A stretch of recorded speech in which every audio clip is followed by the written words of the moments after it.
ego is happy입니다. 쫄지 않습니다. 무슨 말든 할 수 있고 눈치 보지 않고 아무거나 할 수 있더라고요. 진실을 지키는 뉴스 바리케이드.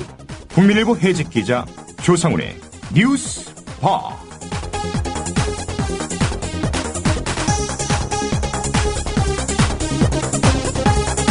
청취자 여러분 안녕하십니까? 조상훈입니다. 4월 10일 목요일 뉴스바입니다. 오늘 아침 뉴스바가 준비한 메뉴 소개해드리겠습니다. 오늘은 특별한 손님을 스튜디오에 모셔서 다른 때와 달리 조금 긴 인터뷰를 진행해 보려고 합니다. 지난 8일 제56대 서울대 총학생회장에 당선된 이경환 씨가 주인공입니다. 어제 조간 브리핑에서 소개한 조선일보 사회면 기사 기억들 하실지 모르겠습니다. 한쪽 팔이 없는 장혜우 학생이 서울대 총학생회장에 당선이 됐는데 알고 보니 이 학생이 한때 친북 좌파였다가 마음을 바꿔먹은 청년이다. 대충 이런 내용이었습니다.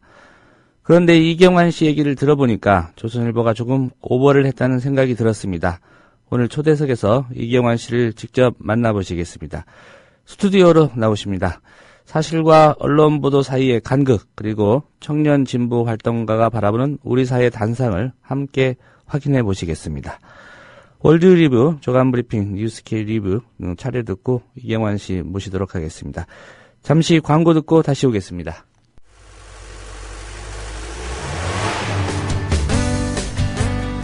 새로운 시작, 새로운 여행, 대한민국 투어. 대한민국 투어는 45인승, 28인승, 리무진 등 다양한 관광버스를 보유하고 있으며 최고의 서비스와 저렴한 가격으로 모든 차량을 이용하실 수 있습니다. 차량 문의는 1599-2686, 1599-2686. 여러분의 편안하고 안전한 여행길, 대한민국 투어가 함께합니다. 결혼식, 가족여행, 세미나, 네이버나 다음에서 대한민국 투어를 검색하세요.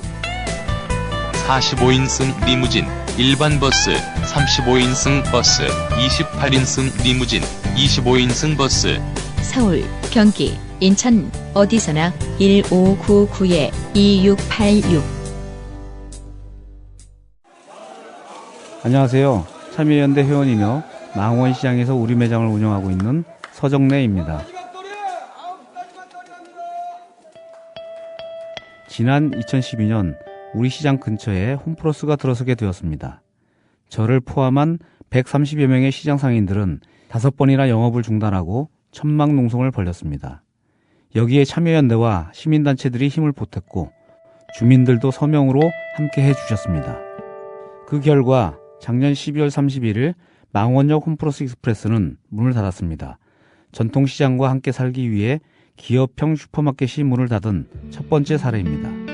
하지만 국회는 민생법안 처리를 미루고 정부는 별 관심을 보이지 않는데요. 그래서 항상 을들의 편에서 함께 싸우고 있는 참여연대가 더 소중하게 느껴집니다. 국민TV 라디오 청취자 여러분, 전국의 을들과 함께하는 참여연대 회원이 되어주십시오. 전화 02-723-5300을 통해 가입하실 수 있습니다.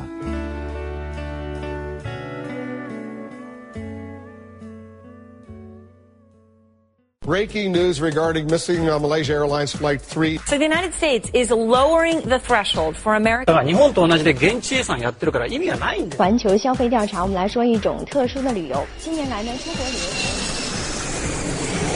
출근길 국제뉴스 브리핑 장혜림의 월드 리뷰.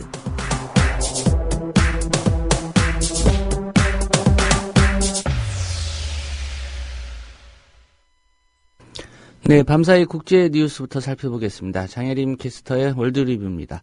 안녕하십니까? 네, 안녕하세요. 예, 우크라이나 소식부터 좀 살펴봐야 될 것 같습니다. 네, 우크라이나 동부 지역 친러시아계 주민들이 분리독립 요구하며 시위를 벌이고 있다는 소식이 있었는데요. 네.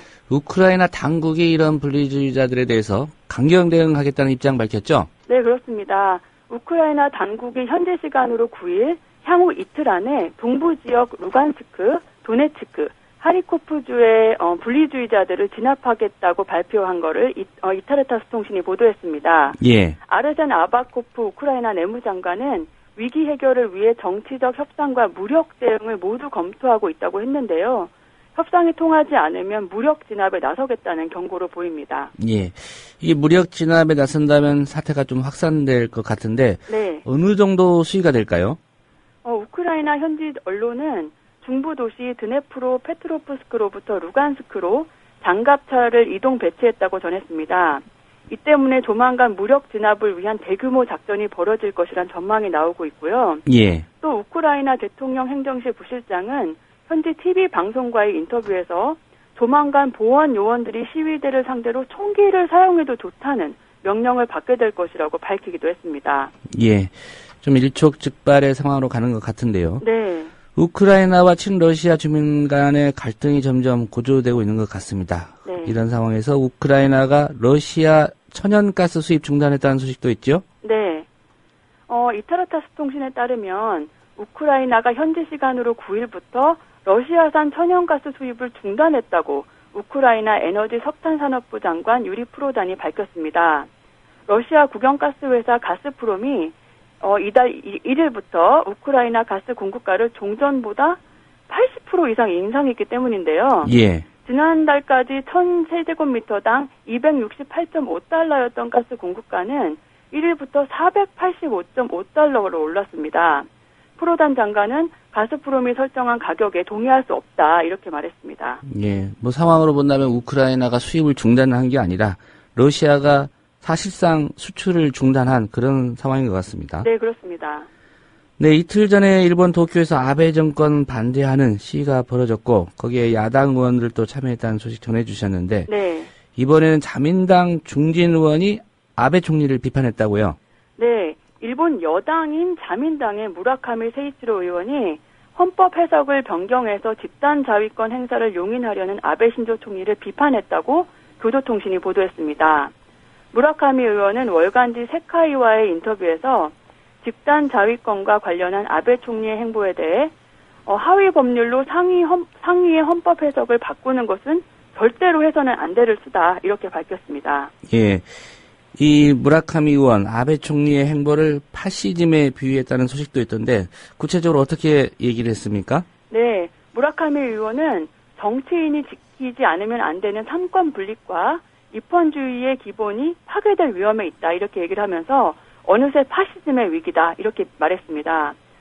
또 현대적 헌법의 효시로 불리는 바이마르 헌법이 히틀러가 총리가 되고 만든 수권법에 의해 무력화됐던 사실을 거론하면서 같은 우를 반복할 위험성이 있다 이렇게 주장하기도 했습니다. 예. 이렇게 여당 의원까지 비판의 목소리를 내는 걸 보면 일본 내에서도 일본 우경화를 걱정하는 언론이 참 적지 않은 것 같습니다. 예. 네, 아르헨티나로 좀 가보겠습니다. 네. 과거 군사 독재 정권에 협력한 세력을 단죄하려는 시도가 진행되고 있다고 하는데 어떤 내용입니까? 네, 아르헨티나 정부와 의회가 과거 군사 독재 정권에 협력한 기업인들의 명단 공개를 추진할 거라고 아르헨티나 언론이 전했습니다. 훌리안 도밍게스 연방 하원 의장은 군사 정권 협력 기업인을 밝히기 위한 의회 조사위원회 구성 관련 법안이 제출됐다고 밝혔는데요. 예. 의회 조사위는 군사 정권을 재정적으로 지원한 기업인들의 신원을 확인하고 이를 보고서로 작성하는 데 주력할 거라고 합니다.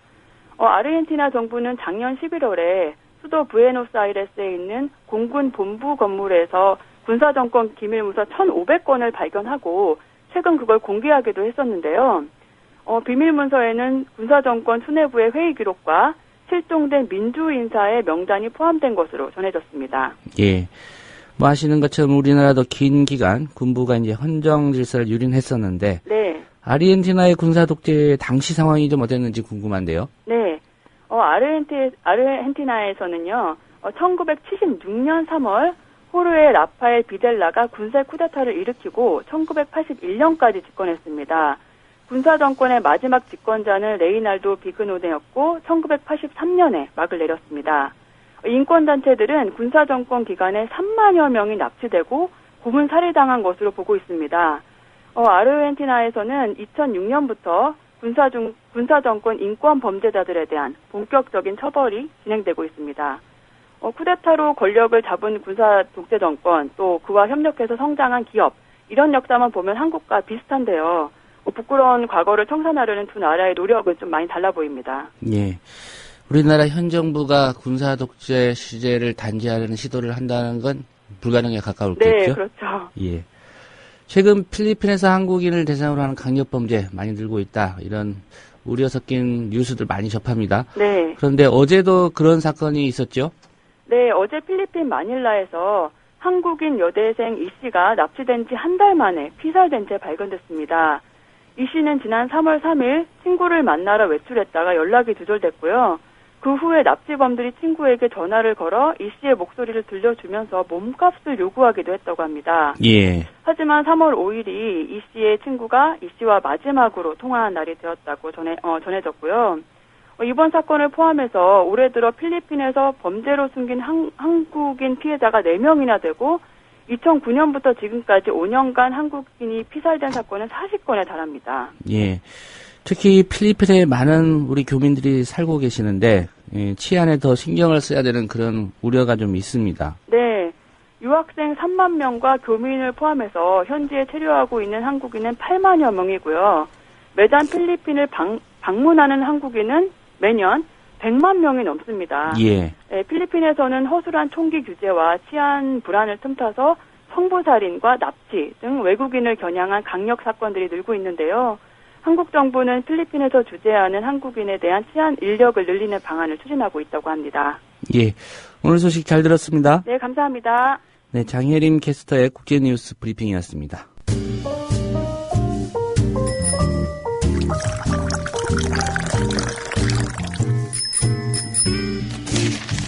아침 신문 귀로 읽기 김용민 PD의 조간 브리핑.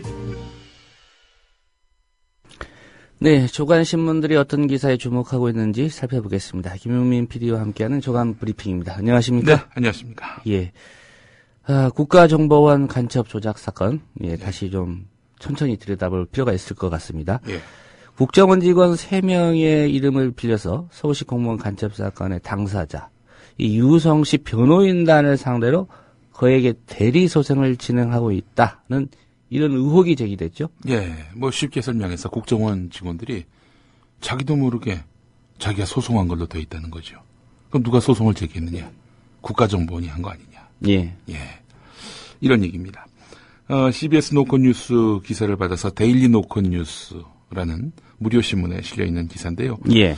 법조계에 따르면은 국정원 직원 3명은 지난해 4월 23일 유우성 씨 대리인인 민주사회를 위한 변호사 모임 소속 변호사들이 유우성 씨 동생 유가려 씨가 국정원 수사관으로부터 폭행, 회유를 받았다는 내용의 기자회견을 한 것에 대해서 명예훼손 혐의로 고소하는 한편 민사상 손해배상 청구 소송을 제기했습니다. 유가려 씨에 대해서 자기들은 폭행하거나 회유한 적이 없다. 이렇게 주장하고 있는 거지요. 예. 그런데 변호인들이 이 유가려 씨가 폭행, 회유당했다. 이런 허위 사실을 유포해서 우리들의 명예를 훼손한 것이다. 라고 국정원 직원들은 말하고 있는 겁니다.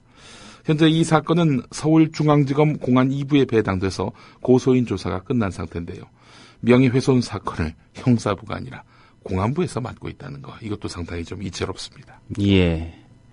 이 대리소송 논란은 왜 나오는 거죠? 예, 민사사건 손해배상 청구 금액 6억 원이고 지난해 11월과 올해 1월 두 번의 재판이 진행이 되었습니다. 자, 형사는 이제 본인들이 아는데 말이죠. 예. 이 민사사건과 관련해서 소송이 진행되는지는 이 국정원 직원들이 몰랐던 것 같다. 이렇게 볼 수 있다는 겁니다. 당시 국정원 직원들은 소장에 주민등록번호, 주소를 기입하지 않았습니다. 통상 적지 않습니까? 예. 그래서 이제 변호인단의 그 주장은 나중에 패소할 경우 소송비를 청구할 방법이 없다. 이렇게 주장을 하게 된 겁니다. 그래서 올해 2월 담보를 제공하기도 했는데 말이죠. 자, 문제는 국정원 직원도 모르는 사이에 손해배상 소송이 제기됐다. 이런 정황이 바로 여기서 나온 거죠.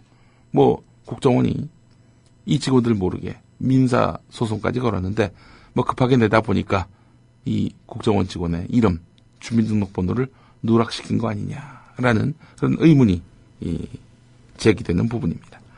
지난해 10월에 간첩사건 공판에 나온 국정원 직원은 민사소송이 진행 중인 걸 알고 있느냐라는 변호인 질문에 형사소송 말고 민사소송이 제기된 것은 알지 못했다라는 취지로 말을 했다는 겁니다. 예. 아니 고소를 한 당사자가 이런 사실을 알지 못했다는 거죠. 이에 따라서 이 국정원 직원이 모르는 사이에 이 고소했다는 국정원 직원이 모르는 사이에 국정원이 직원 이름을 빌려서 법적 절차를 진행한 것 아니냐 이런 의구심을 낳고 있습니다. 예. 이럴 경우에 이 소송의 효력이 있습니까? 법적으로 좀 따져봐야 될 것 같은데요. 뭐 소송에 있어서는 그 수나 그 양 경우 정도에 있어서 조상훈 국장이 더 많이 아시지 않겠는가 이런 생각을 해봅니다. 예, 이 대리 소송 이게 가능한지 한번 법적으로 따져봐야 될 것 같습니다. 자, 이 국정원이 그렇다면 진짜 대리 소송을 했다면은 왜 이런 쓸데없는 무리수를 두고 있는 것인가? 국가기관은 형법상 명예훼손죄의 피해자가 될 수 없다는 2011년 대법원 판결이 있습니다. 예. 그래서 기관 대신에 직원을 앞세우는 꼼수를 부린 게 아니냐 이런 의혹이 가능합니다. 지난해 11월 국정원 수사관들은 서울시 탈북 공무원 간첩 사건이 조작됐다는 취지의 보도를 한 뉴스타파의 최승호 PD를 명예훼손 혐의로 검찰에 고소했습니다. 또 국정원 감찰실장이 국정원 대선 개입 사건을 비판했던 표창원 전 경찰대 교수를 고소하는 그런 일도 있었습니다. 국정원 감찰실장이 표창원 전 교수를 이렇게 고소한 사건이죠. 예. 이에 대해서 민주사회를 위한 변호사 모임 관계자는 당사자가 모른 채 소송이 진행된다는 것은 상식적으로 납득되기 어렵다. 국정원에서 이름만 빌려서 진행한 게 아닌가 싶다. 이렇게 말을 했다고 하는데요. 자, 그렇다면은 대리소송을 진행했다면 소송 비용 누가 냈을까요? 당연히 국정원이 되지 않았겠는가. 이런 의구심을 또 갖게 됩니다. 이렇게 된다면은 현행법을 어기는 거죠. 예. 그렇지 않습니까? 국정원은 이보다 앞서서 대선 관련 댓글을 작성한 국정원 여직원 김하영의 변호사 비용을 대신 부담해 준 것이 또 들통이 나기도 했습니다. 자, 근데 놀랍게도요. 이 김하영 사건 또 이번에 민변을 상대로 한 그 민사소송 모두 국정원 출신 최모 변호사가 맡고 있다. 오늘 데일리 노컷 뉴스가 전하고 있습니다. 예. 이게 사실 국가정보원이 돈을 댄다는 얘기지만 네. 결국은 국민들의 세금입니다. 그렇죠. 예. 그렇기 때문에 문제가 되는 거죠. 별도 수익 사업이 있는 것도 아니고 말이죠. 예. 국민 세금으로 운영되는 곳 아닙니까? 예, 뭐 김 사장 뭐 이렇게 부르고 있지만 예. 거기는 일반 회사가 아닙니다. 그렇죠. 예. 네, 정치권 소식도 좀 살펴보겠습니다. 네. 기초연금 둘러싼 여야의 기싸움 뭐 여전히 팽팽한데 네. 새정치민주연합이 한발 양보를 하겠다. 뭐 이런 보도가 있습니다. 예. 노인들에게 20만 원을 드리긴 드릴 텐데 국민연금 예를 들어서 뭐 12만 원 받으시는 분이 있다 그러면은 그 12만 원 받으시니까 한 8만 원만 받으시라. 그럼 20만 원 되지 않느냐. 이게 바로 박근혜 정부의 기초연금 정책 아니겠습니까? 예. 그래서 이제 새정치민주연합 같은 경우 그게 무슨 말도 안 되는 그 정책이냐. 주려면 다 주지. 왜 그 국민연금을 연기하느냐. 그렇게 얘기하면은 국민연금 가입한 사람들은 손해보는 거 아니냐. 다 국민연금 탈퇴하겠네. 그리고 사적연금 거기 가입하면은 예를 들어 사적연금으로 한 12만 원 받는다고 치죠. 그러면 또 정부로부터는 20만 원 받는단 말이죠. 그럼 누가 국민연금 하냐 이거예요. 다 사적연금으로 돌아서지. 이런 얘기가 바로 새정치민주연합의 입장입니다. 예. 자, 그래서 하여튼 그 국민연금을 연기하는 것은 있을 수 없는 일이다라는 것이 새정치연합의 입장이었는데요. 하여튼 새누리당은 자기들이 만든 원칙 여기서 절대 물러설 수 없다라는 그런 입장입니다. 그래서 새정치민주연합이 어제 그 수정안을 제시했습니다. 정부 여당 안대로 기초연금과 국민연금을 연계는 하되 가입기간 대신에 수령액을 연계해서 국민연금 수령액이 높을수록 기초연금을 덜 주자는 겁니다. 이렇게 되면은 국민연금 장기 가입자 서민층이 불이익을 덜 받게 되기 때문에 여하간 국민연금 오래 가입한 사람들이 손해 보는 그런 일은 없도록 하겠다는 것이 새정치민주연합의 그런 수정안입니다. 예. 여야정 협의체에서 이제 그런 입장을 밝힌 거고요. 네. 예. 이 새정치민주연합의 수정안에 대한 새누리당의 입장은 어떻습니까? 예. 설명이 긴데요. 한마디로 말해서 싫어. 우리 안대로 해. 이겁니다. 한마디로 얘기해서. 사실 새누리당은 상대적으로 느긋합니다. 모든 노인에게 준다는 공약을 어긴 대목.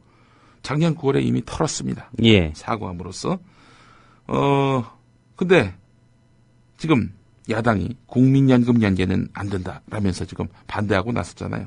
그러다 보니까 우리는 주고 싶은데 야당이 발목을 잡아가지고 국회 통과가 안 돼서 노인 여러분 죄송합니다. 7월에 못 드리겠습니다. 이런 식으로 캠페인을 벌이고 있단 말이죠. 예, 이 시내 곳곳에 지금 그런 플래카드들이 많이 걸려 있죠. 예, 내용을 알게 되면은 그 야당 안도 상당히 합리적이고 여당이 이런 버티기 이 꼼수가 확연히 보이는 건데 말이죠. 그러니까 덮어놓고 여러분 7월에 못 드립니다. 다 야당 탓입니다. 이런 식으로 새누리당이 캠페인을 벌이고 있는 겁니다. 예. 야당이 왜 반대하는지, 반대하는 게 설득력이 있는지 언론은 잘 보도하지 않습니다. 그야말로 이 땅은 새누리 천국, 신천지 천국입니다. 예. 이 플래카드도 빨간색이 눈에 잘 띄더라고요. 그러니까. 글쎄 말입니다. 예. 물론 새정치민주연합 같은 경우도 참 전략을 못 세워요. 이 보면은 그 좋은 이야기인데 욕 먹으면서 좋은 얘기한단 말이죠. 이 정치적 부재가 여실히 또 드러나고 있는 대목입니다. 네. 정부가 병원의 영리 부대 사업을 허용하려면 의료법 개정이 필요하다는 로펌의 자문 의견을 받아놓고 예. 묵살한 것으로 드러났다. 예. 이런 보도인데 어떤 내용입니까? 네. 새정치민주연합 김용익 국회 보건복지위원이 공개한 보고서를 보면요. 보건복지부는 지난해 10월에 두 곳의 로펌, 법무법인에다가 의료법인의 영리자회사 설립 그리고 부대사업 수행과 관련한 법률 자문을 의뢰했습니다. 이게 뭐냐면요. 병원은요. 현행법에 따르면은 영리사업을 할 수 없게 돼 있습니다. 그러니까 영리사업을 아주 할 수 없는 건 아닌데요. 할 수 있는 영리사업은 뭐냐면은 병원을 운영하기 위해 부득이 필요한 식당, 주차장 이거 외에는 그러니까 병원을 운영하기 위해서 부득이하게 운영할 수밖에 없는 수익사업 빼놓고 나머지 수익사업은 못하도록 되어 있습니다. 뭐 의료기기를 판다든지 건강보조식품을 판다든지 이런 식의 행위 엄격하게 규제되고 있습니다. 예. 자, 그런데 지금 박근혜 정부는 병원이 장사가 되게 하려고 의료 영리화를 강력하게 추진하고 있지 않습니까? 그래서 보건복지부가 의료 영리화 이게 되는지 한번 좀 법리 검토를 해달라라면서 법무법인에다가 이렇게 의뢰를 했는데 법무법인 두 곳의 입장은 이렇습니다. 먼저 A 로펌. 현재 의료법에서 의료법인이 할 수 있는 부대사업은 고유 목적 사업을 보충하기 위해 제한적으로 할 수 있다. 한마디로 말해서 주차장, 식당 이거 말고는 안 된다는 겁니다. 이 부대사업의 범위를 확대하거나 의료법인이 자회사를 만들어서 부대사업을 하는 것은 의료법을 위반하게 되는 것이다. 라고 이야기했습니다. 예. 안 된다는 거죠, 한마디로. 또 다른 로펌도요. 현행법 안에서 의료법인의 자회사 설립이 허용된다 해도 매우 제한된 범위에서만 수익사업이 가능하다. 이런 의견을 내놨습니다. 이 두 개 로펌 입장 안 된다 이거거든요. 근데 보건복지부는 이런 자문 결과를 묵살했다는 겁니다. 예. 이렇게 묵살할 거면 뭐하러 자문을 의뢰했고 예. 돈 줬을 거 아닙니까? 예. 이것도 국민 세금이고요. 글쎄 말입니다. 예. 배임 아닙니까? 글쎄 말입니다. 자, 게다가 지난 1월에 국회 입법조사처가 의료법인의 영리자회사 설립 또 부대사업 확대를 위해서는 의료법 개정이 필요하다는 의견을 내놓았습니다. 예. 국회 입법조사처까지 이 두 개 로펌과 같은 입장을 밝혔습니다. 자, 그런데 보건복지부가 어떻게 밝혔는지 아십니까? 법률 전문가들에게 의견을 구한 결과 법 개정 없이도 가능하다는 의견이 다수였다라는 거짓 답변 자료를 내놓은 겁니다. 보건복지부가 국회 입법조사처의 해석은 물론이고 자체적으로 의뢰해서 받은 그 법률 자문 결과까지 묵살하거나 왜곡한 사실이 드러난 겁니다. 자, 그런데도 복지부는 6월까지 하위 법령인 시행령이나 시행규칙을 고쳐서 의료법인의 영리부대 사업을 허용하는 의료 영리화를 밀어붙이고 있습니다. 시행령, 시행규칙 이거는 지들 마음대로 만들고 고칠 수 있는 거 아니겠습니까? 국회 입법사항이 또 아닙니다. 이런 식으로 해가지고 의료 영리화를 법제화하겠다라는 겁니다. 야, 이거 그야말로 법이 포민 그런 정권이 아니겠는가 이런 생각을 지을 길이 없습니다. 예, 아마도 이런 착각을 하고 있는지 모르겠습니다. 법률보다 대통령령이 더 우선한다. 글쎄 말이에요. 예, 대통령이니까. 글쎄 말입니다. 예, 한국도로공사 하청업체가 한국도로공사가 외주화한 안전순찰업체 사장들, 네. 예, 이 공사가 지급하는 안전순찰 직원들의 인건비, 이 수년 동안 매달 2-30만 원씩 가로챘다. 예. 보도가 되지 않았습니까? 예, 그렇습니다. 예. 관련해서 후속 보도가 있죠? 네, 어제 경향신문 일면 보도로 해서 전해드렸는데 말이죠. 그런데 또 다른 소식이 있습니다. 한국도로공사가요, 이번엔 하청업체가 아닙니다. 한국도로공사가 주한 미군 렌터카 차량의 부당한 통행료 면제 책임을 톨게이트 요금 수납 직원들에게 물어가지고 4년치 면제액을 한꺼번에 소급해서 급여에서 공제하기로 한 것으로 확인됐다는 보도입니다. 아니, 주한미군 렌터카 통행료를 안 낸 거를 네. 왜 톨게이트 수납 직원들 급여에서 공제합니까? 주한미군한테 받아내야지요. 그렇지 않습니까? 이게 상식적으로 그러한데 주한미군이나 도로공사 관리자들 대신에 톨게이트 수납 직원들에게 이게 책임을 전가하고 있는 겁니다. 도로공사의 전국 톨게이트 영업소는 개별 직원별로 2011년 이후 군 차량 면제 최고 처리분을 계산해서 4월 급여 지급 때 현금 취급 수당에서 공제할 액수를 지난 5일에 통보했다고 하는데 수도권의 한 톨게이트에서는 수납 직원 5명에게 1인당 3,100원에서 6,900원이 공제된다라고 통보를 했습니다. 많은 액수가 아니다 이렇게 볼 수 있을지 모르겠지만 액수의 문제가 아니죠. 이거. 당연하죠. 예. 이게 액수의 문제입니까 이게? 아니 부당하게 왜 가져가? 1원이라도 부당하게 가져가는 건 기분 나쁘고 그는 그야말로 불합리한 거지요. 이 톨게이트 직원은 우리는 미군 차량이 많이 지나다니는 편이 아니어서 공제액이 크지만 미군 기지 주변 영업소는 공제 액수가 훨씬 많을 것이다. 이렇게 말했다고 합니다. 예. 뭐 오산이라든가 평택, 칠곡 같은 예, 이런 톨게이트에 있는 직원들은 네. 공제액이 더 클 것이다 이런 얘기인데요. 그렇습니다. 도로공사의 입장은 뭡니까? 등록된 미군 차량과 달리 미군 렌터카 차량은 원칙적으로 통행료를 면제해서는 안 된다. 이런 공제 사유를 밝혔다는 겁니다. 자, 하지만 도로공사 톨게이트 노조위원장은 그동안 영내 출입증을 받고 통행료를 면제해온 데 대해서 도로공사 관리자들도 심사 결제 과정에서 아무런 문제를 삼지 않았다라는 겁니다. 도로공사나 영업소에서 지난 4년 동안에 미군 차량 면제 절차가 잘못됐다고 제대로 된 교육을 한 적도 없고 그렇게 해서 관리자들이 뭐 이건 통과시켜도 되도록 이렇게 인식시켜놓고 말이죠. 쥐들이 잘못해놓고 이제 와서 책임을 모두 다 수납 직원들에게 떠넘기고 있다는 겁니다. 예. 경로를 이탈해도 한참 이탈한 것 같습니다. 예, 그렇습니다. 뭐 근로기준법이나 관련 법 이런 부당한 조치에 대해서 용납할지 이것도 좀 의문이고요. 네. 예, 노조를 중심으로 좀 따져봐야 될 그런 문제인 것 같습니다. 따져보긴 하겠지만 또 지난한 소송 또 그 과정에서 얼마나 또 많은 그런 힘들이 소모되겠습니까? 예. 네, 은행 유출 정보로 대출 사기 당했다는 소식도 눈길을 끕니다. 예, 은행에서 유출된 개인정보로 고객을 속인 다음 수천만 원을 뜯어낸 2차 피해 사건이 처음으로 경찰에 적발됐습니다. 중앙일보 1면에 실린 기사인데요. 경찰에 따르면 이 모 씨는요, 지난달 25일 경기도 고양시 텔레마케팅 사무실을 차렸습니다. 그리고 연 10%가 넘는 금리로 대출을 받고 있던 고객 10명에게 저금리 대출로 바꿔주겠다. 이렇게 속인 다음 3,700여만 원을 챙겼습니다. 아니, 연 10%가 넘는 금리로 대출받고 있는 고객을 이 사람이 어떻게 알았을까요? 결국은 은행에서 유출된 정보를 활용했다. 그렇습니다. 이렇게 봐야 되겠군요. 지난해 시티은행에서 유출된 대출 정보 1912건을 포함해서 7천여 건의 고객 정보를 이 사람이 갖고 있었다는 얘기죠. 그동안 전화 금융 사기, 즉 보이스 피싱은 여러 차례 일어났지만 이 정보의 출처가 은행으로 확인된 것은 이번이 처음입니다. 그래서 경찰은 사기 혐의로 이 이모 씨를 구속하고 또 다른 공범들을 구속 또는 불구속 입건했습니다. 예. 이렇게 금융기관에서 정보 유출됐을 때 2차 피해 없을 것이다. 네. 이게 당국의 일관된 주장 아니었습니까? 예, 그렇습니다. 실제로 이제 이런 피해들이 발생하고 있고요. 예. 예. 삼성 계열사 전현직 임직원 등 2만 5천여 명의 개인정보를 유출시킨 삼성 협력업체 직원이 검찰에 적발됐습니다. 계열사에서 파견 형식으로 근무했던 이 직원은 동료와의 마찰을 이유로 해서 업무에서 배제되니까 개인정보를 빼돌린 것으로 조사가 됐는데요.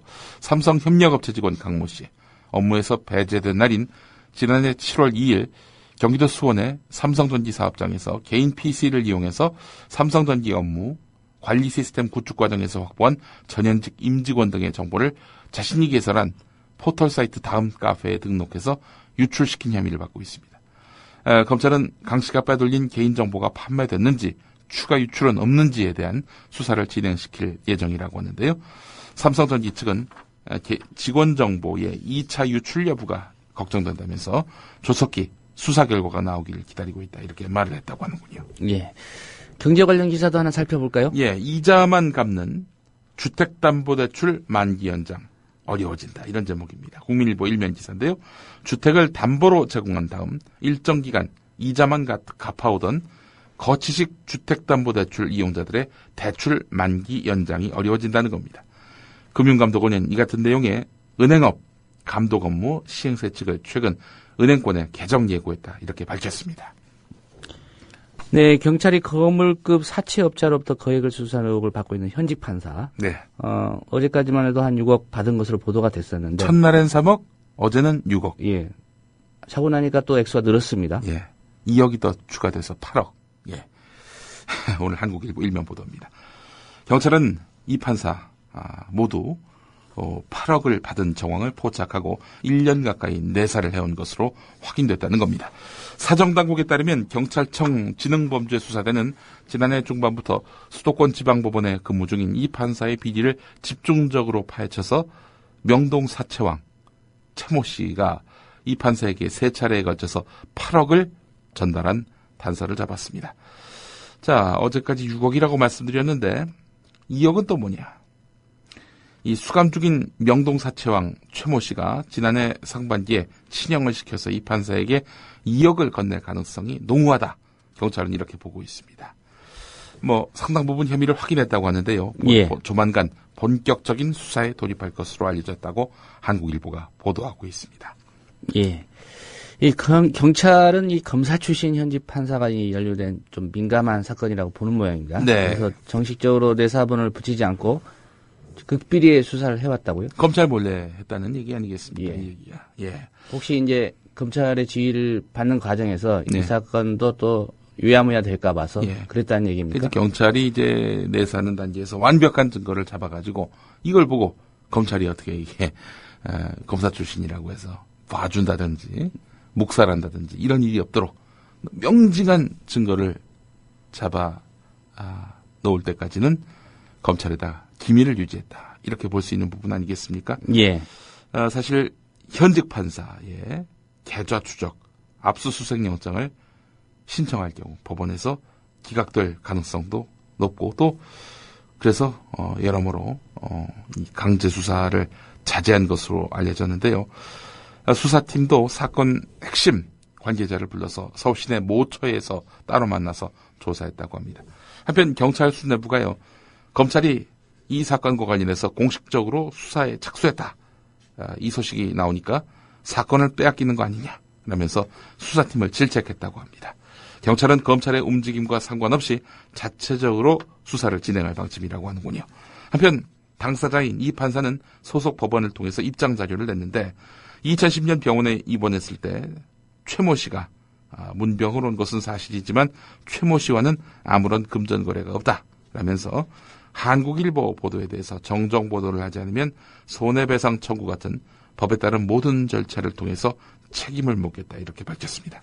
자, 오늘 이 사건은 중앙일보도 받아 실었습니다. 예.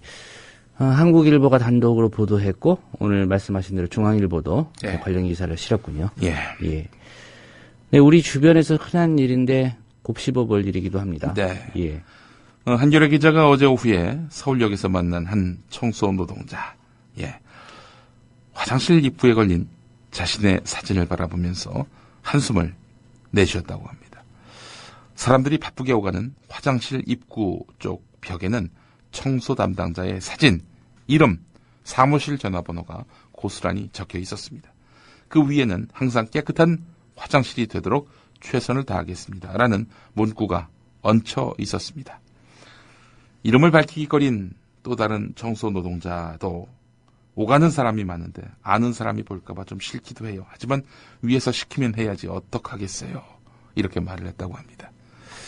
이분들이 상당히 불편해하고 있다라는 이야기 아니겠습니까? 예. 한국철도공사가 관리하는 서울 역사 남녀 화장실 10곳 가운데 관리 사무실 쪽을 제외한 8곳에 이런 사진이 붙어 있다고 합니다. 한국철도공사는 2007년부터 고객중심 서비스를 한다면서 전국의 모든 기차역에 시설관리 실명제를 도입했습니다.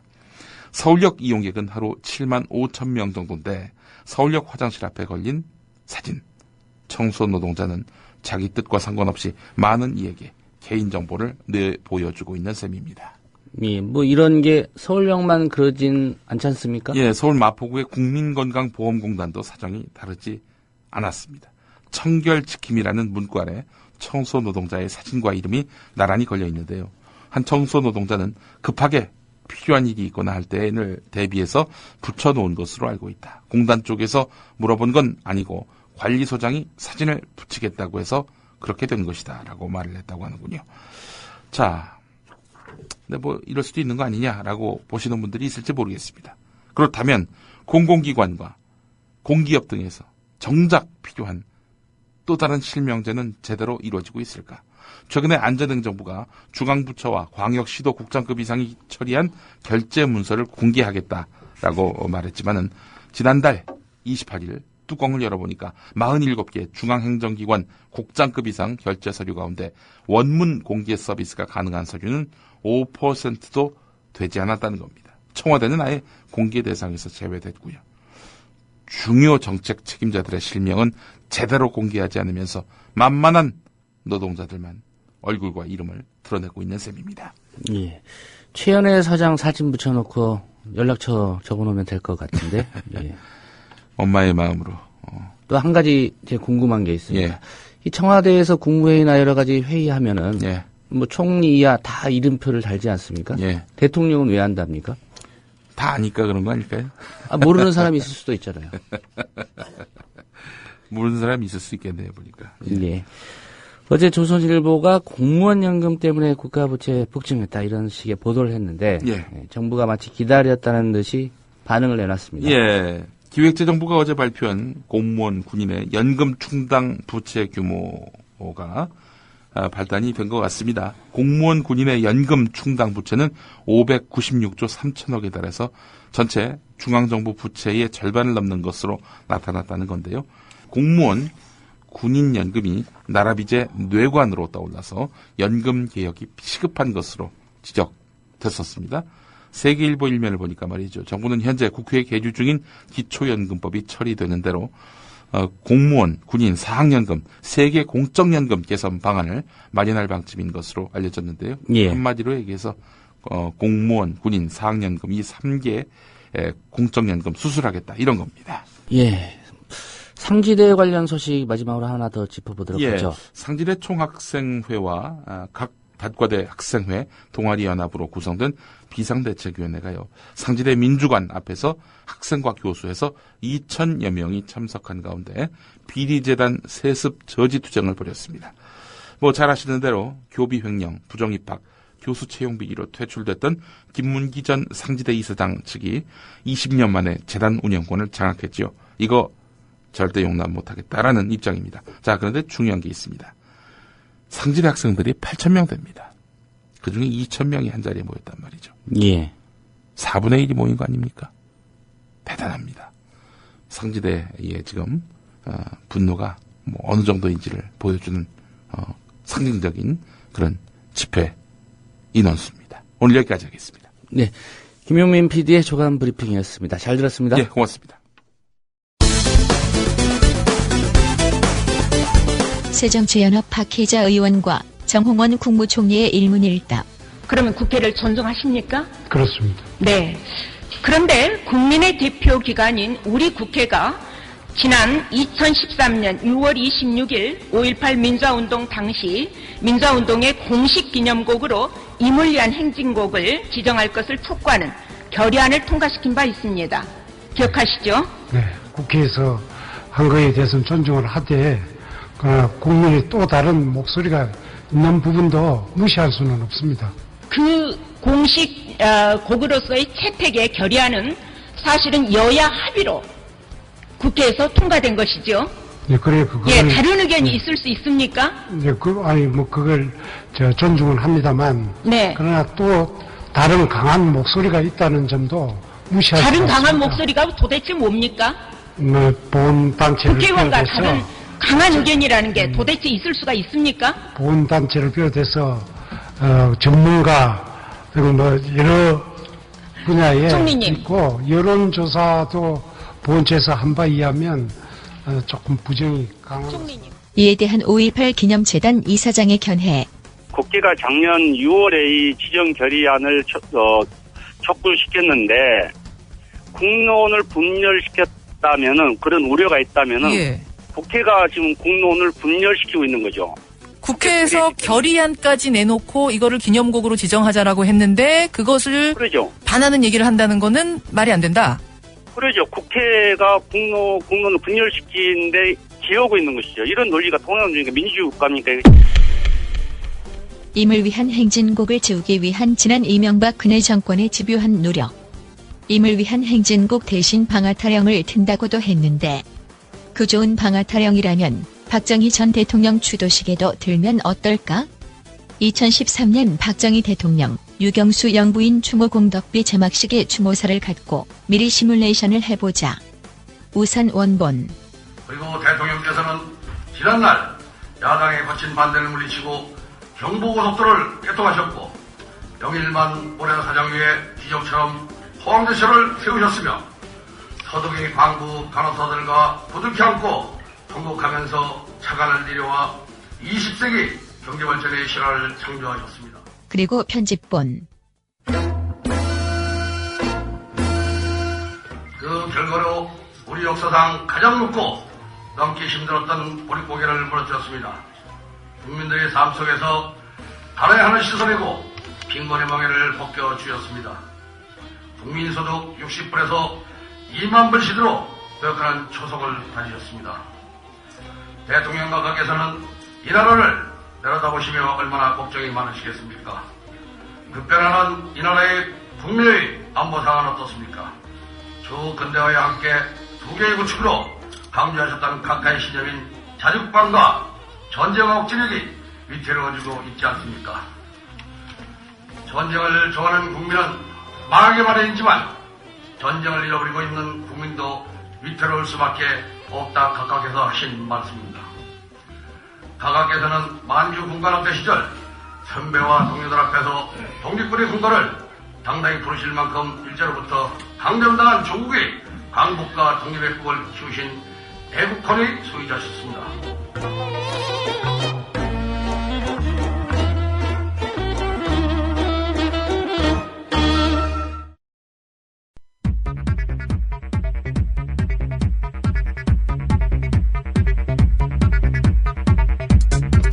전날 국민TV 뉴스K가 보도한 주요 기사들을 살펴보는 뉴스K 리뷰 순서입니다. 뉴스K가 어떤 사안에 주목했는지 지금부터 알아보겠습니다.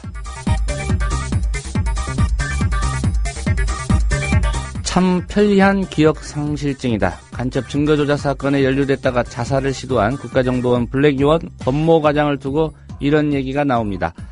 자살 시도 뒤 병원으로 옮겨져 치료를 받고 상태가 호전됐는데 난데없이 그가 기억상실증에 걸렸다는 보도가 나오고 있는 겁니다.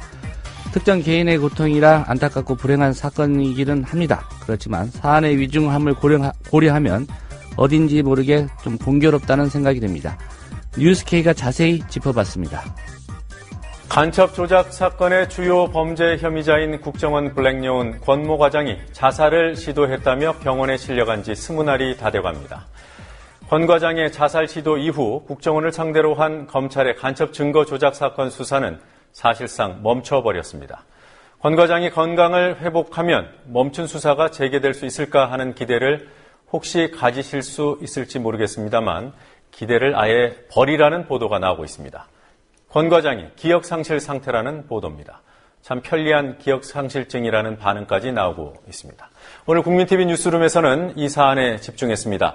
권 과장이 입원해 있다는 서울 아산병원 취재한 윤이나 PD 전화 연결합니다.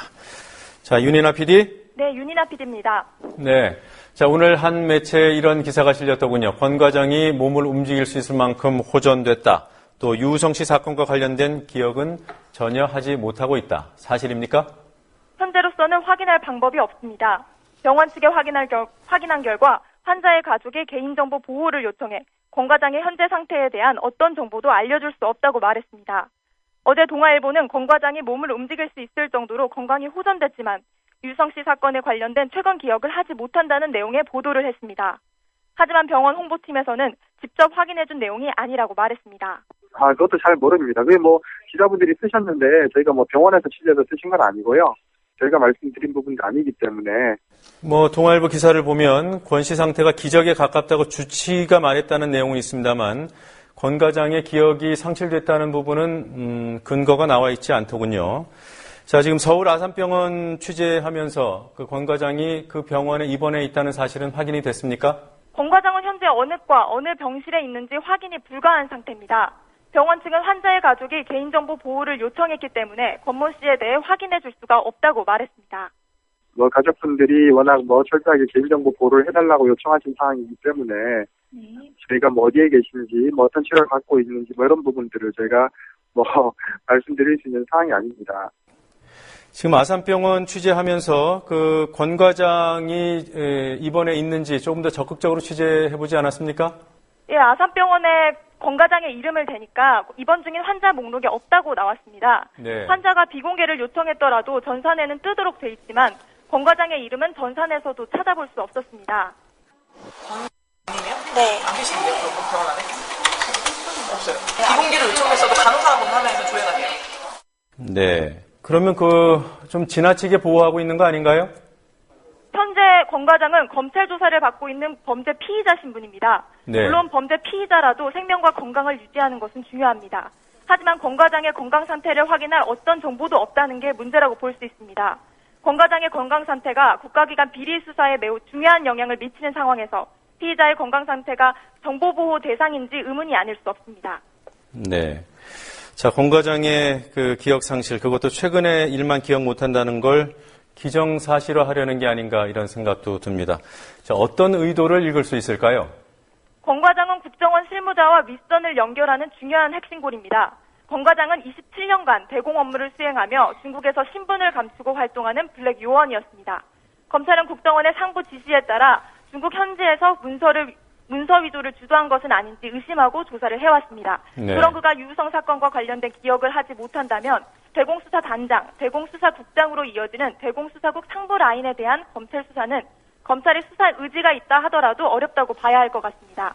따라서 권 과장 기억 상실은 권 과장의 혐의 부인을 용이하게 하고 검찰의 부실 수사가 어쩔 수 없다는 인식을 심어주게 됩니다. 나아가 국정원 윗선을 보호하는 작용을 하게 될 것으로도 보입니다. 네, 윤희나 PD 수고했습니다.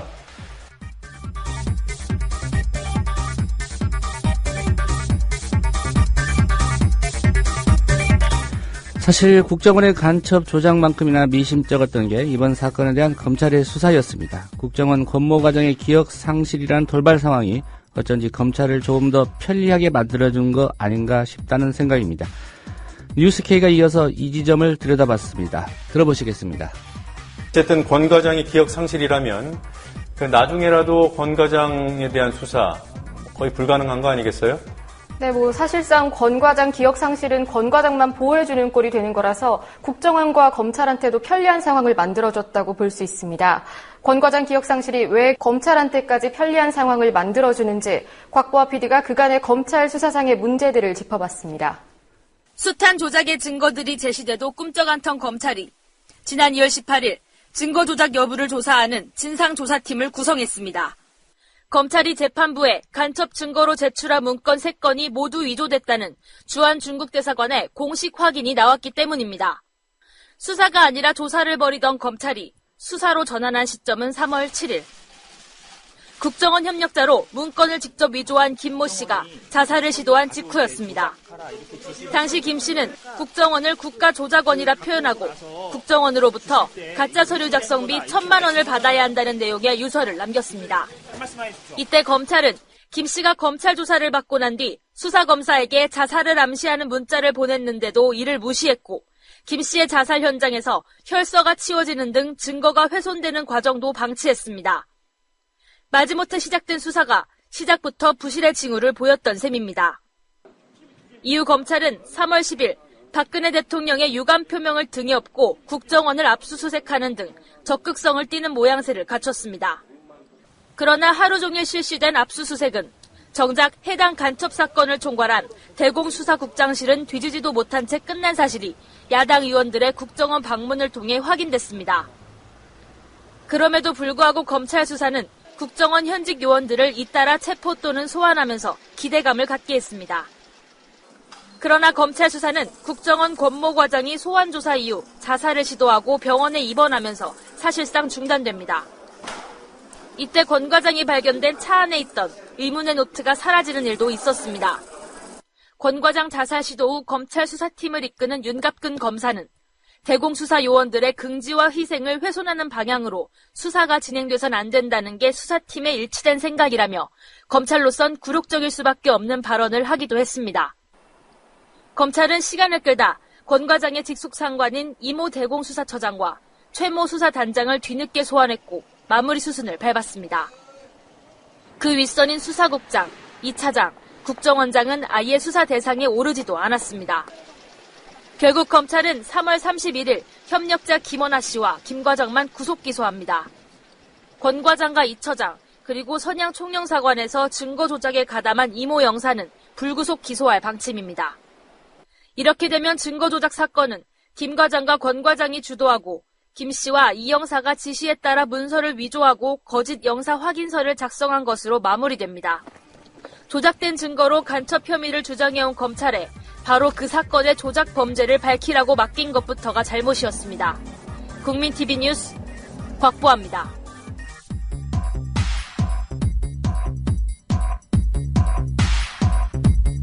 네, 오늘 준비한 뉴스K 리뷰는 여기까지입니다. 국민TV 뉴스K는 평일 오후 9시에 방송됩니다. 여러분의 많은 시청 부탁드리겠습니다.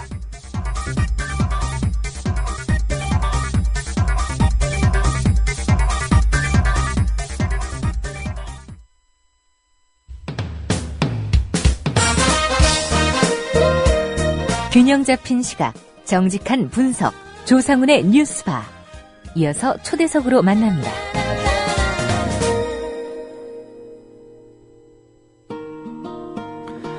대학 입학 후 좌파 대목군으로 살았던 청년, 그러다가 2008년 쇠고기 촛불 집회 때 회의를 느끼고 마음을 바꿔먹은 청년.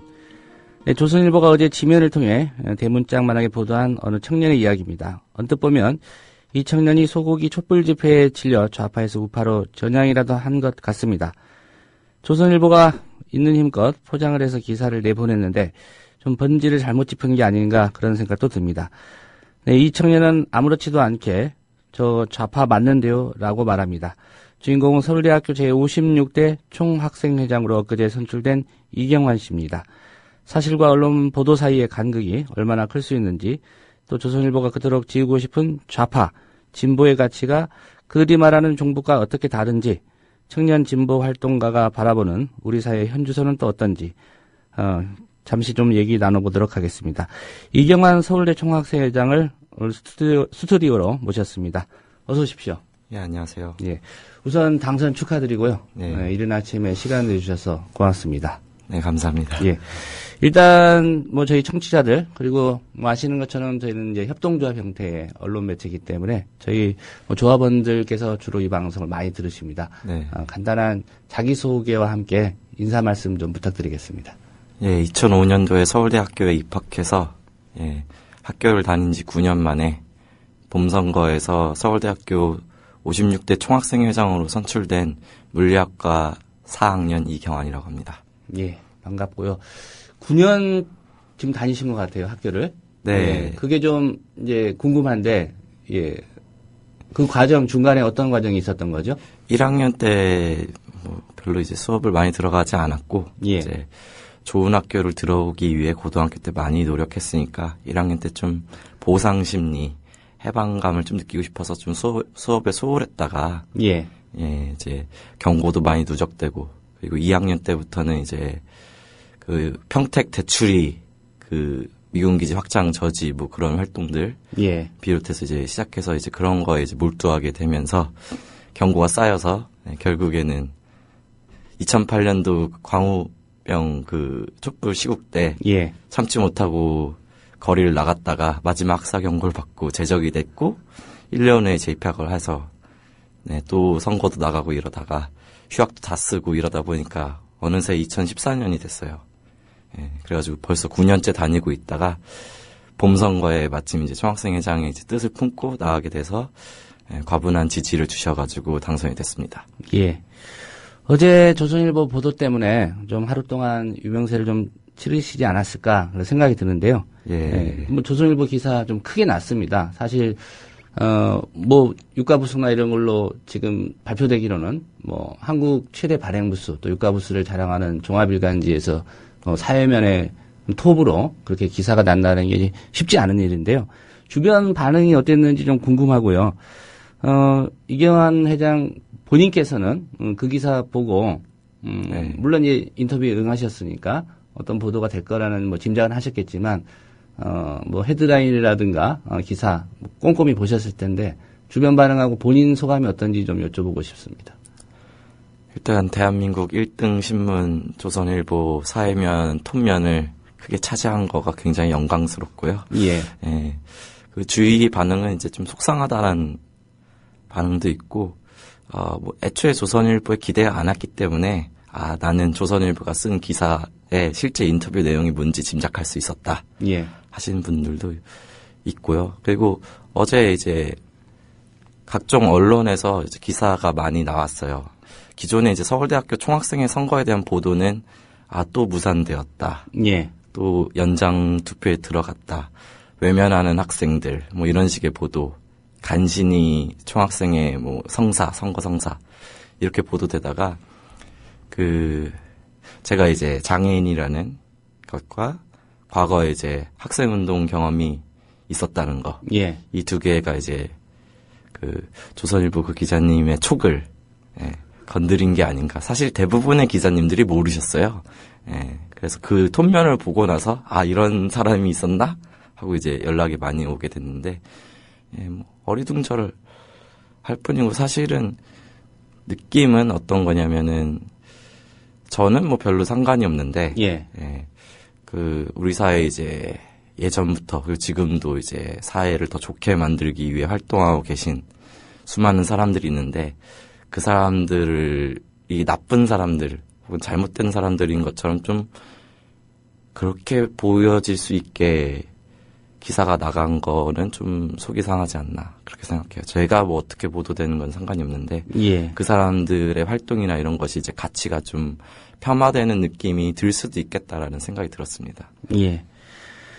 저희도 어제 조간 브리핑 보면서 좀 기사를 읽어보고 이거는 당사자의 좀 이야기를 들어볼 필요가 있겠다라고 판단을 해서 이제 출연 요청을 드렸던 거고요.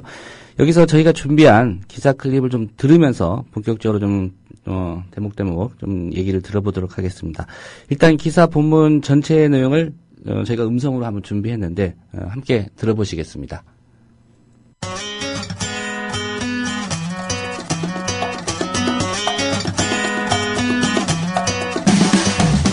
지난 8일 서울대 제56대 총학생회장에 당선된 이경환 씨는 왼손잡이다.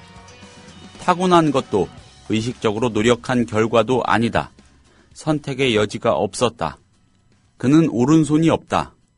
오른팔 팔꿈치 아래가 없는 지체 장애인이다. 서울대 총학생회 역사상 장애인 총학생회장은 그가 처음이다. 작년 11월 낮은 투표율 탓에 선거가 무산된 뒤 다시 치러진 이번 선거에서 그는 득표율 52.8%로 33.9%를 얻은 상대 후보를 크게 앞섰다. 그가 내세운 건 자취생 길라잡이 책자 발간, 불량 원룸 블랙리스트 작성, 학생 식당 메뉴 공모전 같은 생활 밀착형 공약이었다. 그가 한 손으로 쇠파이프를 들고 폭력 시위 현장을 누볐던 친북 좌파였다는 게 믿기지 않는 변신이었다. 그에겐 한때 이념적으로 완벽한 왼손잡이였던 시절이 있었다. 이 씨가 오른손을 잃은 건 3살 때였다. 1989년 어느 날 어머니를 따라간 시장 골목 정육점에서였다. 주인은 고기를 갈아내는 연육기를 가게 앞에 내놓고 장사를 하고 있었다. 빙글빙글 돌아가는 칼날이 신기했던 어린 경환이는 무심코 오른손을 집어넣었다. 손은 짓이겨졌다. 세균 감염 우려 때문에 팔꿈치 아래까지 잘라냈다. 악몽이라 믿고 싶었던 부모 앞으로 아들의 장애인 등록증이 날아들었다. 3급 장애인. 너무 어릴 때라 기억이 없어요. 태어날 때부터 오른손이 없었던 것처럼 살아왔어요. 딱히 불편함을 느끼지 못했지요. 학창시절 팔병신이란 놀림도 받았지만 그런 일로 마음 상하지 않았다. 상처는 부모님 몫이었다. 두 분은 한 번도 그때 일을 입에 올리지 않았다. 대신 아들을 엄하게 몰아붙였다. 장애까지 있으니 공부라도 잘해야 세상에서 살아남을 수 있다. 성적이 안 오르면 용돈을 한 푼도 주지 않았다. 그저 용돈을 받고 싶었던 이 씨는 책상 앞을 지키며 우직하게 공부했다. 고교 2학년이 되자 성적이 전교 10등으로 뛰어올랐다. 물리시간 우주론에 매혹된 그는 서울대 물리학부 장애인 전형에 지원했다. 서울대 합격자 발표가 있던 날 그는 부모님이 그렇게 기뻐하는 모습을 처음 봤다고 했다. 아들에게 장애라는 약점을 채워줄 최고의 간판이 생겼다는 기쁨도 잠시. 20살 이경환은 부모 바람과는 정반대 길로 접어들었다. 멋지게 보인다며 자발적으로 민주노동당 대학생 당원이 됐다. 평택 대출이 미군기지 확장 반대 시위, 한미 FTA 반대 시위 등 전국의 시위 현장을 찾아다녔다. 대추리에선 4시간 동안 전경들과 대치하다 머리가 깨져 병원에 실려갔지요. 한 팔로는 긴 죽창을 들 수 없어서 왼손으로 쇠파이프를 들었죠. 그 시절 그는 세상을 다 안다고 생각했다. 국가는 자본가들 편이고 미국은 제국주의 국가고 남한에는 정통성이 없고 북한은 국제사회의 약자였지요. 대목군 생활은 그에게 4개의 학사경고라는 별을 달아주었다. 2008년 학교에서 제적됐다가 이듬해 겨우 재입학했다.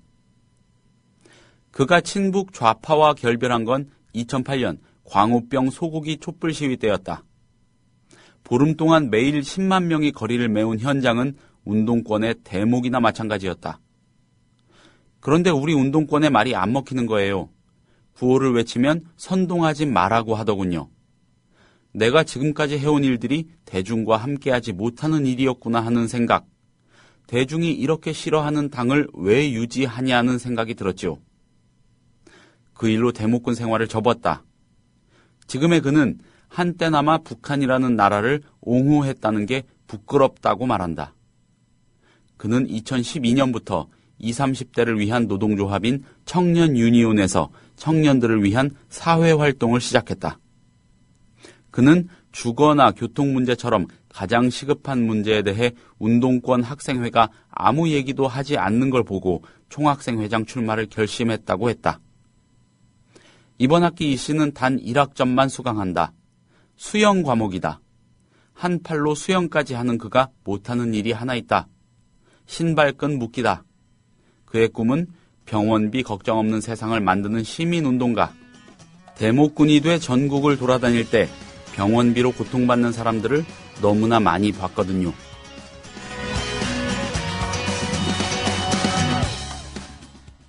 네, 어제 조선일보 A13면 사회면 톱을 장식한 기사를 음성으로 들어보셨습니다. 기사가 어떤 톤인지 또 청취자들도 느끼셨을 것 같습니다. 어제 이경환 회장이 저희 담당 PD와 전화통화를 하면서 저 좌파 맞는데요. 여전히 진보적인 사회운동 하고 있습니다. 이렇게 말씀하셨다고 제가 전해 들었습니다. 바로 옆에 있었거든요. 조선일보가 이경환 학생회장을 좌파였다가 마음을 바꿔먹고 전향이라도 한 사람으로 이제 그리고 싶었던 그런 좀 느낌이 들었습니다. 이 기사 다시 들으셨습니다. 좀 다시 듣고 싶지 않은 내용도 있을 것 같기도 하고 그런데 느낌이 어떠신지 좀 다시 한번 여쭤보고 싶습니다. 네, 사실 뭐 조선일보의 편집 방향이나 이런 걸 제가 모르는 바는 아니고요. 예.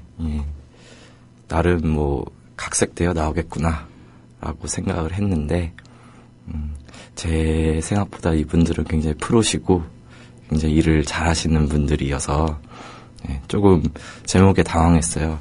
친북 좌파라는 이제 제목으로 나왔으니까요. 예. 사실 옛날에 주사파였다라고 안 써주셔가지고 너무 감사합니다. 정말 친북 좌파 정도에서 멈춰주시고, 그건 뭐 제가 생각할 때는 이 정도면은 익스큐즈 할 수 있는 수준인데, 그렇지만 이제 너무나 이제 제 의도가 왜곡되어 이제 나가기 십상인 그런 걸로 보도된 것 같고, 조선일보가 저를 이준석으로 만들어주려고 막 해준 거 아닐까라는 생각이 들 정도로 뭐 하시는 건지 모르겠지만 저는 이준석 씨가 되고 싶지 않거든요. 별로.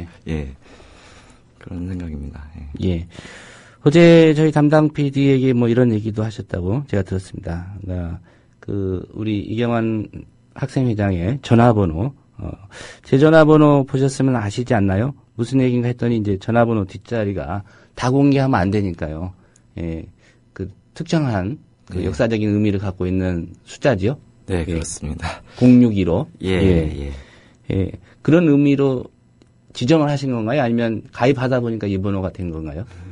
제가 0615를 하고 싶다고 한 게 맞죠. 그리고 오해가 있을까봐. 그리고 또 이제 총학생회장에 당선됐으니까 서울대에는 진보적인 학생도 많고 보수적인 학생도 많고 총학생회장은 나름의 정치적 중립성을 잘 지켜야 된다고 생각을 해서 저는 일단 좌파는 아니에요. 좌파는 아니고 그냥 온건한 진보 성향을 갖고 있는 자본주의 체제를 절대 깨고 싶은 마음이 없고 이 사회가 좀 더 아름답고 사람이 살만한 세상이 됐으면 좋겠다라고 생각하는 온건한 진보주의자에 가까운 사람이고요.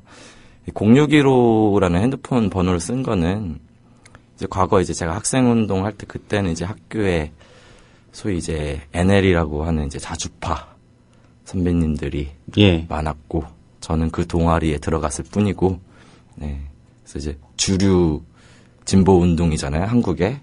저는 전통적인 용어로 민족 민주 운동의 이 몸통이라고 할 수 있는 NL 계열에서 활동했었고 그렇기 때문에 그 당시에 이제 핸드폰 만들 때 0615로 했던 거고요. 굳이 뭐 바꿀 필요는 못 느끼는 게 왠지 바꾸면 내가 지는 것 같고 레드 컴플렉스에 지는 것 같기도 하고 그리고 뭐 6.15 공동선언 자체가 뭐 나쁘다고 생각하진 않아서 물론 이제 나이를 먹으면서 점차 이제 세상을 보는 관점이나 이제 방법론이 조금씩 수정이 되는 건 있지만 기본적으로는 뭐 이거는 이제 국가적으로 이제 기념하고 남북이 첫 화해 협력을 하겠다는 의미의 그런 날인 건데 제가 뭐 더 이상 이제 그런 그 NLU의 운동에 동의하지 않는다고 해서 그것까지 바꿔야 되는지 잘 모르겠어서 그냥 유지하고 있었습니다. 1004는 14선언을 기념한 겁니까? 천사 가지신 분들 많잖아요. 여담이었습니다. 뭐 기사 음성으로 들으시면서 청취자들 다 아셨고 저희도 초반에 소개할 때 상급 지체를 장애를 가지셨고 이제 많은 언론들이 또 주목한 이유가 뭐 사상 첫 뭐 장애인 총학생회장이다 배출이 됐다 이런 기사를 썼습니다. 기사 내용에 소개가 됐기 때문에 그냥 간단히 여쭤보겠습니다. 그러니까 이 사고로 인해서 이제 오른팔은 잃으신 거죠? 아주 어릴 적에 한 3살 정도 잃어가지고 그 기사 보면 이제 태어날 때부터 나는 그랬던 것으로 뭐 여기고 살아왔다 이런 내용이 있는데요. 초등학교 시절도 기억이 잘 안 나니까 뭐 3살 때 일은 뭐 제 인생에서 존재하지 않는 선사시대라서요. 그렇다면 뭐 장애라는 게 우리 이경환 회장님의 어떤 인생에서 뭐 특별한 의미나 뭐 이런 걸로 받아들여지진 않겠네요. 뭐 있던 게 사라진 것도 아니고 뭐 제가 어떤 사람다운 의식을 갖기 전에 사고가 난 거기 때문에. 그리고 이 정도 장애는 사실은 이제 그 경증 장애입니다. 사실은 더 이제 어렵게 예를 들면 항상 이제 보조인이 붙어줘야 되는 분들도 많거든요. 이렇게 거동이 불편하신 분들. 예, 그쵸. 뭐 그런 거라든가 아니면 이제 시력이나 이제 청력 쪽에 장애가 있으신 분들은 이제 훨씬 더 일상생활에 불편하죠. 근데 저는 이제 팔이 없는 정도는 뭐 게임에서 뭐 양손을 다 사용하는 총 게임을 못 하는 정도 뭐 그런 거라서 예, 좀 불편한 면이 없는 건 아닌데 예. 제가 이제 혼자 자취하니까요. 이제 그런 건 좀 있긴 하지만은 그래도 뭐 잘 적응하면서 살고 있으니까 예, 딱히 장애 또 관련해서 제가 뭐 장애 인권 운동이라든가 뭐 이런 거를 이제 주요하게 한 건 아니거든요. 물론 예. 이제 민주노동당 당원 시절에 이제 장애 인권 교육이란 게 있어요. 그래서 그런 걸 이제 많이 받긴 했는데 그런 건 아니고 그냥 장애라는 게 근데 아마 뭐 저라는 사람을 형성하는데 뭐 중요한 거였겠죠. 예. 예. 그러면 다시 좀 기사 얘기로 돌아가 보겠습니다. 무엇보다도 이제 이 기사의 제목이 무척 자극적입니다. 좀 뭐 냄새가 속칭 난다고 좀 할까요? 예. 기사 제목 한번 다시 들어보실까요? 친북 좌파 대목군이었던 나. 광우병 시위 때 운동권의 회의. 그날로 대목군 생활 접었다. 예. 아까도 말씀하셨지만 이제 제목 보고 좀 적잖이 그랬다고 하셨는데, 예. 어떻게 생각하십니까? 이 기사 제목. 제가 생각한 제목보다는 되게 셌어요. 예. 일단 친북 좌파라는 말을 제가 쓰긴 했는데, 예. 예. 왜냐면 저는 항상 사람들 앞에서 좌파 아니라고 하고 댕기고, 저 친북 세력 아니라고 하고 댕기기 때문에, 옛날에는 진짜 내가 친북 좌파였던 것 같다. 이렇게 말한 바가 있는데, 그게 헤드라인이 될 줄 알았으면 말하지 말걸. 이런 생각도 들고, 그리고 뭐, 광우병 촛불 시 이후로 뭐, 그날로 대목군 접었다. 뭐 이렇게 나왔는데, 이것만 보면 마치 이제, 사회 혼란 세력이 이제 광우뻥 소동을 일으켜서, 예. 그거에 환멸을 느끼고, 이제 나는 이제 운동이나 데모는 안 할래. 이렇게 생각하기 쉽게 만들어 놨더라고요. 예. 사실은 그런 게 아닌데. 옛날 민주노동당 당원으로 활동하셨다고 말씀도 하셨고, 또 기사에도 그 부분이 나옵니다. 예. 이 얘기도 좀 들어보고 싶은데, 일단 이와 관련된 음성 클립을 다시 한번 들어보시겠습니다. 20살 이경화는 부모 바람과는 정반대 길로 접어들었다. 멋지게 보인다며 자발적으로 민주노동당 대학생 당원이 됐다. 평택 대추리 미군기지 확장 반대 시위, 한미 FTA 반대 시위 등 전국의 시위 현장을 찾아다녔다. 좀 이른바 열혈 당원 아니셨나 이런 생각이 드는데, 활동을 얼마나 하신 거죠? 2012년 겨울까지 당적을 유지했습니다. 예. 네, 그러니까 1학년 때 가입했어요. 그러니까 통합진보당이 되고 통합진보당 부정경선 논란 이후로도 이제 당적을 계속 유지했어요. 예. 네, 서울대학교 학보사 대학신문에도 제가 통합진보당 이런 모습 좀 안 좋으니까 이제 쇄신해서 이제 새롭게 가자 뭐 이런 류의 인터뷰도 제가 하고 그랬는데 어쨌든 뭐 진보정당에 대한 믿음과 희망이 있었기 때문에 뭐 실망스러운 게 많았지만 당적은 꽤 오래 유지했습니다. 예. 예. 그래서 열혈 당원이었죠. 예. 당적을 정리하신 이유. 당대표 선거를 하는데 예. 또 이정희 씨가 됐나 그래요. 제 기억에. 예. 여기서는 이제 내가 있어봤자 이 당에선 내가 바꿀 수 있는 게 없구나라는 절망감에 탈당을 하게 됐죠. 예. 그러니까 뭐 진보와의 결별이라기보다는 당내 민주화라든가 그런 거에 대한 기대치와 좀 맞지 않아서 결심을 하신 건가요? 예, 그러니까 당내에서 어떠한 이제 혼자서 자정작용을 할 노력을 하려고 해도 다 탈당해 버리시고 저랑 생각이 비슷하신 분들은 그러니까 뭐 돈만 내는 당원이 되고 싶진 않고 그래서 당시에 제가 통합진보당 대의원이었거든요. 예. 그래서 뭐 의미가 없네. 진보정당이 너무 많이 분열돼가지고 그냥 진보정당 운동은 먼 훗날을 기약해야겠다 하고 탈당하고 그냥 지지정당 없음으로 살아가고 있습니다. 예. 그 이후에 이제 많은 변화가 있었습니다. 지금 이제 정의당도 생겼고요. 그 다음에 네. 뭐 작년에는 이제 다 아시겠지만 그 이석기 의원 내란 음모 혐의 사건이 있었고 네. 지금 정당 해산 심판 청구가 돼 있는 상태고요. 이런 진보당의 모습 보시면서는 어떤 생각이 드셨나요?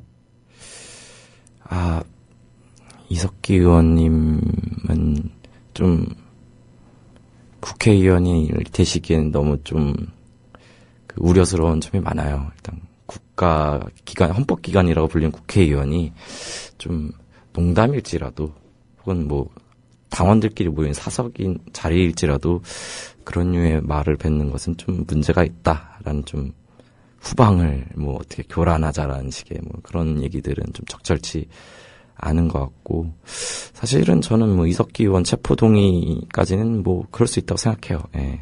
딱히 뭐 그게 이석기 의원을 지켜야 된다는 생각이 별로 없는 사람인데. 예. 예. 근데 뭐 통합진보당 해산심판 이런 건 좀 너무 나갔다라고 보는 거죠. 아니 왜 정부가 뭔데 이렇게 그 국민이 판단하게 해야지. 예. 이렇게 해산을 그것도 좀 치졸한 방식으로 좀 해산 시도를 하잖아요.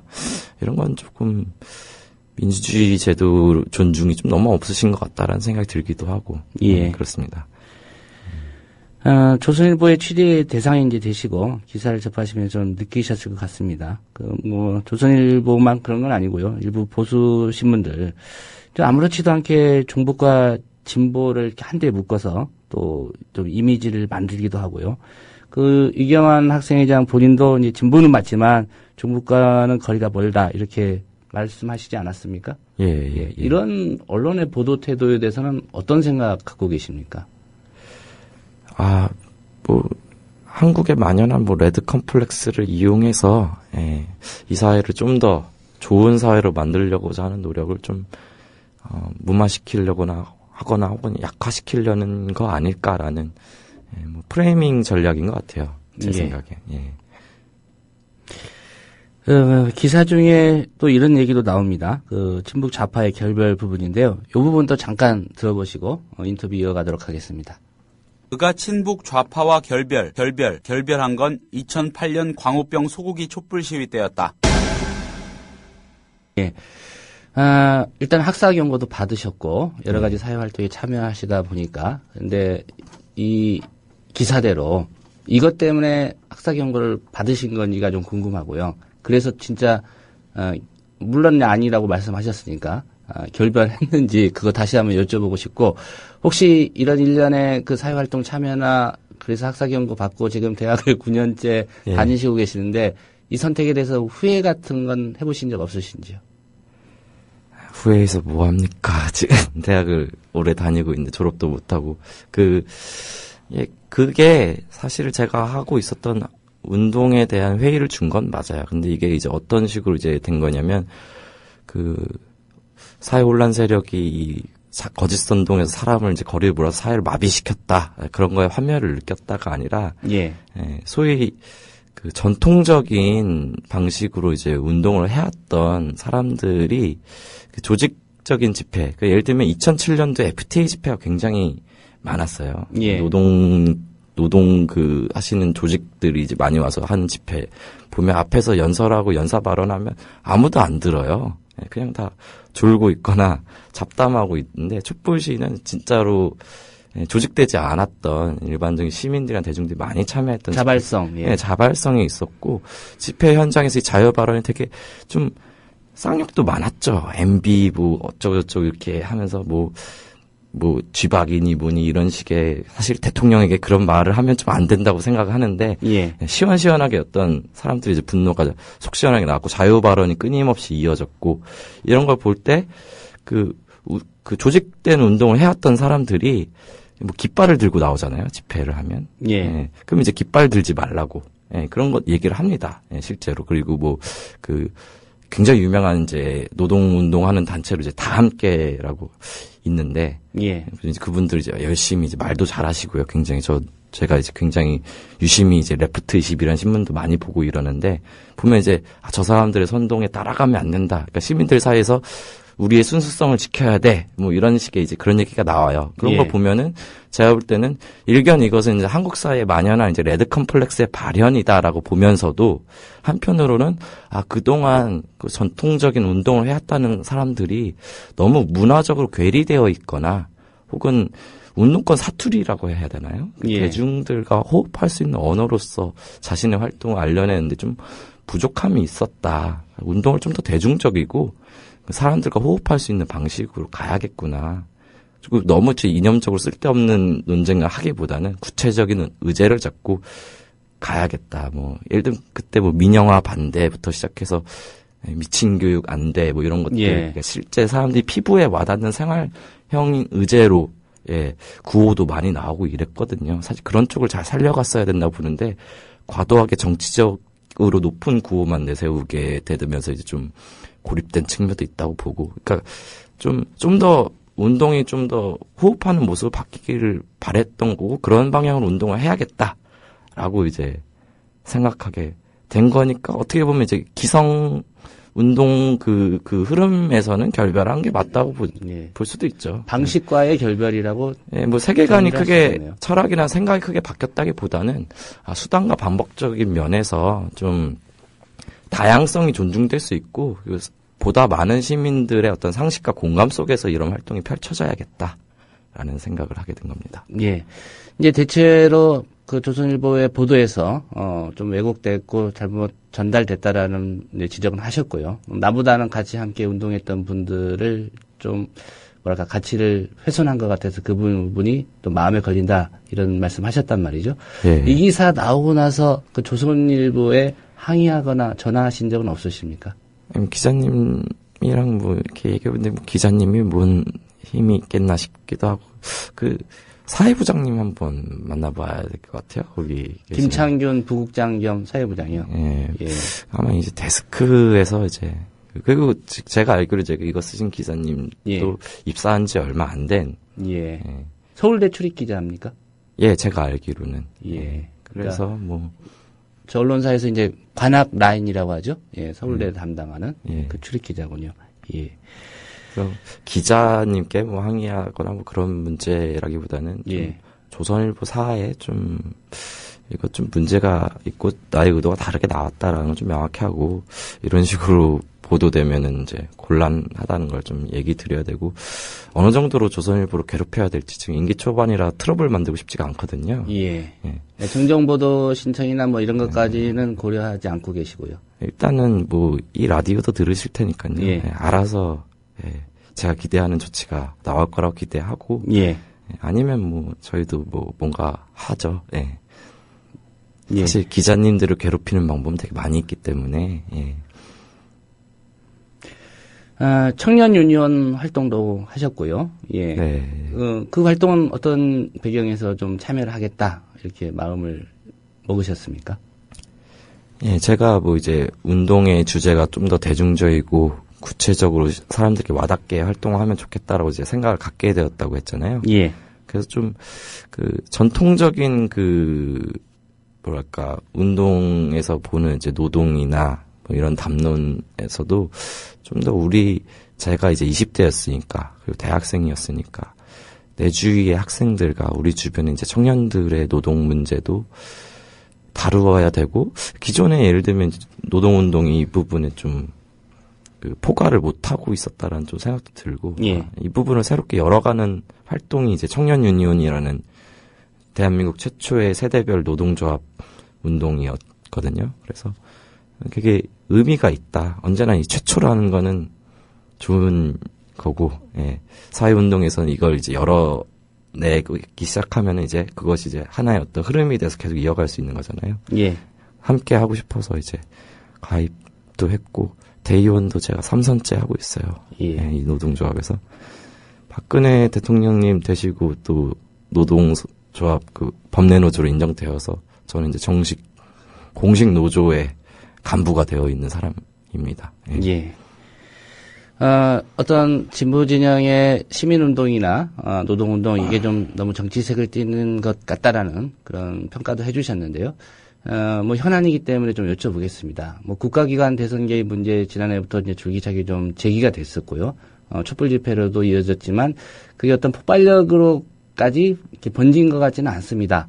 특별히 이제 대학가를 바라보는 국민들, 시민들의 시선은 대학가가 너무 취업 문제 이런 거에 좀 집중하다 보니까 네. 정치 사회적인 문제를 좀 도외시한 거 아니냐. 예. 총학선거 치러 보셨겠지만 또 한 번은 그 투표 미달로 해서 그쵸. 선거가 성사되지 않지 않았습니까? 이런 대학 캠퍼스를 바라보는 우리 이경환 학생회장의 판단, 생각은 어떤지도 좀 듣고 싶습니다. 드디어 이제 대학 얘기군요. 예. 예. 사실은 뭐 대학이 이제 지성과 진리 그리고 자유와 이런 걸 이제 탐구하는 전당으로서 되어야 된다는 얘기는 언제나 설레고 옳다고 느껴지는 말인데, 하지만 그것도 어떻게 생각해 보면 사실은 과거에 대학생 수가 좀 적고 조금 더 지식인 느낌이 강했을 때의 어떤 대학에 대한 이미지 아닌가 싶어요. 예.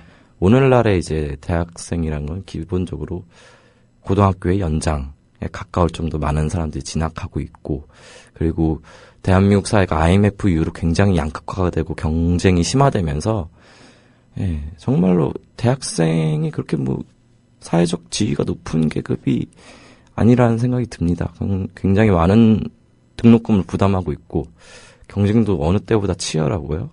이런 상황에서 자신의 불안감과 막막함 속에서 이제 살고 있는 학생들에게 굉장히 거시적이고 이념적인 정치 담론이 먹히기가 좀 어렵다고. 그러니까 예를 들면 과거의 혁명의 시대는 좀 간 거 아닌가라는 말이 2000년대부터 많이 나오고 있었거든요. 예. 그렇기 때문에 사실은 저도 의제가 좀 더 그런 것보다는 이 사람들 생활에 밀착되는 걸로 가야겠다라고 이제 생각하게 된 건데요.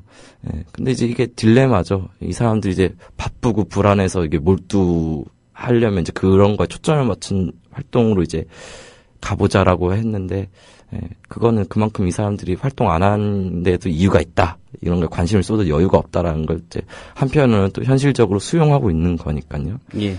그래서 대학이 어떻게 가야 될지에 대해서는 좀 연구를 해봐야 될 것 같아요. 예. 예. 한 1분 정도밖에 안 남아서 이제 총학생장으로 당선되셨고요. 예. 어떤 부분에 집중해서 서울대 총학생회 이끌어 가실 건지 짧게 좀 부탁드리겠습니다. 사실 뭐 총학생회가 굉장히 이제 역사적으로도 사회의 어떤 민주화와 사회 진보를 위해서 많이 노력을 했는데, 지금 이제 저희에게 그런 기대를 하시는 건 솔직히 말하면 좀 부담스럽고요. 예. 저희 학생들의 어떤 문제를 우리 당사자들이 스스로 풀어낼 수 있도록 저희가 선본명이 디테일이었는데, 예. 디테일한 정책 실현으로 학생 자체 온전히 실현하는 그런 총학생회 만들어 보고 싶습니다. 예.